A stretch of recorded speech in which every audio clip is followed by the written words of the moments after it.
प्रदेश में दशहरा पर्व को लेकर हर तरफ धूम देखी जा रही है। अलग अलग स्थानों पर अलग अलग तरीके से रावण दहन के लिए कार्यक्रम आयोजित किए जा रहे हैं। लेकिन यूपी में एक ऐसा गांव भी है जहां पर दशहरे के पर्व पर गांव में दुख का माहौल होता है। सभी की आंखों में आंसू आते हैं और रावण की पूजा भी हुआ करती है। देखिए रावण के दुख डूब जाने वाले इस गाँव की पूरी कहानी। देश भर में दशहरा पर्व बड़ी ही धूमधाम के साथ मनाया जाता है। इस दिन को विजयदशमी भी कहा जाता है और इस दिन रावण का पुतला दहन होता है। लेकिन उत्तर प्रदेश में एक गांव ऐसा भी है जहां रावण का पुतला दहन करना तो दूर की बात है, रामलीला का मंचन तक नहीं होता, बल्कि दशहरा पर यहां रावण की पूजा की जाती है। राजधानी दिल्ली से तकरीबन 40 किलोमीटर दूर गौतम बुद्ध नगर जिले में बसे बिसरक गांव को रावण की जन्मस्थली कहा जाता है। माना जाता है कि यहाँ रावण के पिता के नाम पर ही इस गांव का नाम बिसरक पड़ा था। मान्यता है कि ये गांव रावण की जन्मस्थली है। यहीं पर रावण के दादा से लेकर रावण तक ने भी भगवान शिव की आराधना की है, जिसका प्रमाण यहाँ विराजमान ये अष्टभुजी शिवलिंग है। इस शिवलिंग को अष्टकोणीय शिवलिंग भी कहा जाता है।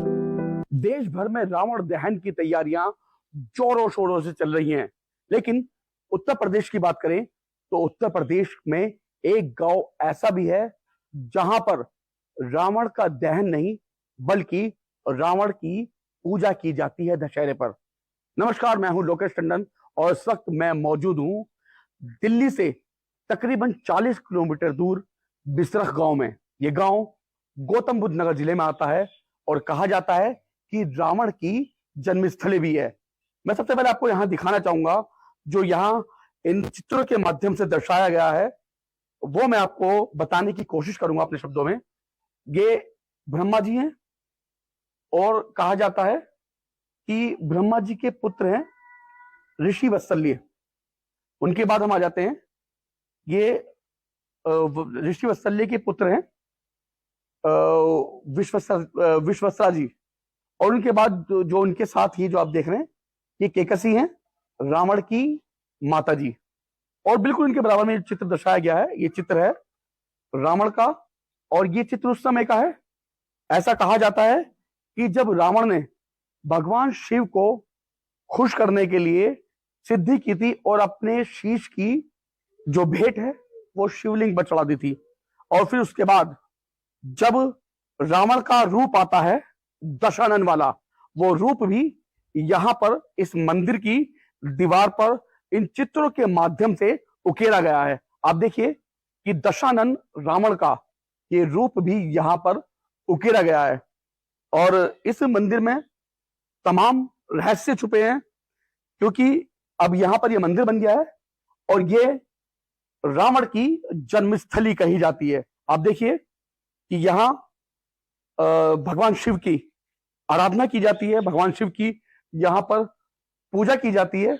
और अब ये आप अंदर के, मैं आपको मंदिर परिसर के अंदर के दिखाऊं तो यहाँ पर भी तमाम जो चित्र हैं, चाहे वो शिव परिवार का चित्र हो, इस गेट पर आप देखिए, ऊपर देखिए आप, शिव परिवार का जो चित्र है वो किया गया है। बीच में गणेश जी हैं, शंकर जी हैं, माता पार्वती हैं, और यहाँ जो तमाम जो शिव जी की जो तमाम जो चीजें हैं, चाहे शिव बारात की बात करें, वो तमाम जो चित्र हैं इस दीवार पर उकेरे गए हैं। यहाँ पर नंदी जी भी हैं और अंदर आप देखिए कि यहाँ पर ये शिव मंदिर है। शिव मंदिर में जो यहाँ के पुजारी हैं वो मौजूद हैं और पूजा की तैयारी कर रहे हैं। चलिए जो पुजारी जी है उनसे मैं बातचीत करना चाहूंगा और ये जो मंदिर है उसके इतिहास के बारे में जानना चाहूंगा। उससे पहले आप देख लीजिए, ये अष्टकोणीय शिवलिंग यहाँ पर है। इस अष्टकोणीय शिवलिंग का भी अपने आप में अलग ही महत्व है। जब देश भर में विजयदशमी की धूम होती है तब उस वक्त ये इलाका शोक में डूबा होता है। यहाँ के लोग रावण को अपना पूर्वज और भगवान मानते हैं, इसलिए यहाँ रावण का मंदिर भी बना दिया गया है, जहाँ हर दशहरे पर रावण और भगवान शिव का जलाभिषेक कर हवन किया जाता है। रावण की मूर्ति को साल में केवल एक ही बार बाहर निकाला जाता है। अच्छा पंडित जी, आपने बताया कि जब रावण का पुतला दहन होता है पूरे देश में, उस समय इस मंदिर परिसर में, क्योंकि रावण की जन्मस्थली है ये, यहाँ पर रावण का जल अभिषेक होता है, उसकी प्रतिमा का। तो रावण की प्रतिमा कहाँ है? रावण की प्रतिमा साल में एक बार निकाली जाती है, वो भी 2 घंटे के लिए, और उसको इसी हवन कुंड पर यहाँ हवन होगा यहाँ उसका स्थान दिया जाता है इस जगह पर, और मैं यहाँ बैठता हूँ। जी। अच्छा, ऐसा क्यों, क्या विशेष है, क्यों सिर्फ 2 घंटे के लिए ही पूरे वर्ष में निकाला जाता है ऐसा रावण की देखो, प्रतिमा? ये आदमी का एक रूल्स बन जाते हैं, जो गांव का पुराना रूल्स चला आ रहा है, हमें अभी तो वही फॉलो करना है। इसके पीछे भी कोई ना कोई तथ्य जरूर होगा। नहीं, ऐसा कोई तथ्य नहीं है। हालांकि हमने दर्शनीय मूर्ति बनने के लिए डाल दी है, अगर लोग दर्शन करना चाहें उनके, तो शायद अगली साल तक वो लग जाएंगे। अच्छा, जो मूर्ति आप बता रहे हैं कितनी पुरानी मूर्ति है?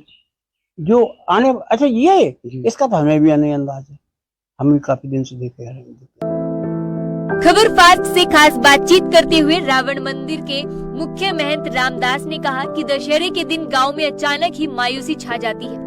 ऐसा है कि रावण की जो ये जन्म भूमि है, ब्रह्मा जी के मानस पुत्र पुलस्त मुनि, उनके द्वारा ये मंदिर के अंदर जो शिवलिंग है, विश्वेश्वरवा ऋषि की भी जन्म भूमि है। रावण, कुंभकर्ण, विभीषण, इनकी सबकी जन्म भूमि है इसी। उनका ये गांव रहा है और उनकी देखभाल, सेवा, पानी सब यहाँ पे रही है। और रावण का जो यहाँ पुतला नहीं जलाते हैं, उनको यहाँ का बड़ा बुजुर्ग मानते हैं, बेटा मानते हैं, पूजनीय मानते हैं ब्राह्मण करते, इसलिए उनका कोई यहाँ पुतला दहन नहीं।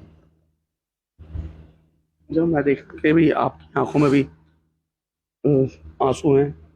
आपने कहा कि भाई ऑटोमेटिक ऐसा होता है कि शोक मन जाता है इस गांव में और लोग उदास हो जाते हैं। मैं आपको भी देख रहा हूँ, आप भी उदास हैं, आपकी भी आंखों में आंसू हैं। नहीं, दशहरा के टाइम पे जैसे ही नकदी चाहता जाएगा, हर आदमी के यहाँ पे ऐसा उदासी सी ऑटोमेटिक अपने आप आ जाएगी। गांव के एक बुजुर्ग मेरे साथ मौजूद हैं। जब हम रास्ते से जा रहे थे तो घर के बाहर बैठ के हमें मिले। बातचीत करेंगे। बाबा, क्या नाम है आपका? अच्छा, क्या कहा जाता है इस गांव के बारे में कि भाई रावण की पूजा यहाँ की जाती है? पूजा की जाई थोड़ी घनी, पर ऐसा रामलीला करे। 2 बार हुई, 2 बार मौत होगी, पर जब से रामलीला बंद होगी तो वैसे पर पूज ही लें, पर कोई रामलीला या कोई चीज नहीं। अच्छा, रावण का पुतला भी जलाया जाता है आपने? बिल्कुल भी नहीं। लोग दशहरे के दिन रावण को जलाना बुराई पर अच्छाई की जीत मानते हैं। इससे परे कई ऐसे इलाके हैं जहां रावण की पूजा की जाती है, और उनमें से एक बिसरक गांव है जहां लोग आज भी रावण को भगवान और अपना पूर्वज मानते हैं। खबर फास्ट के लिए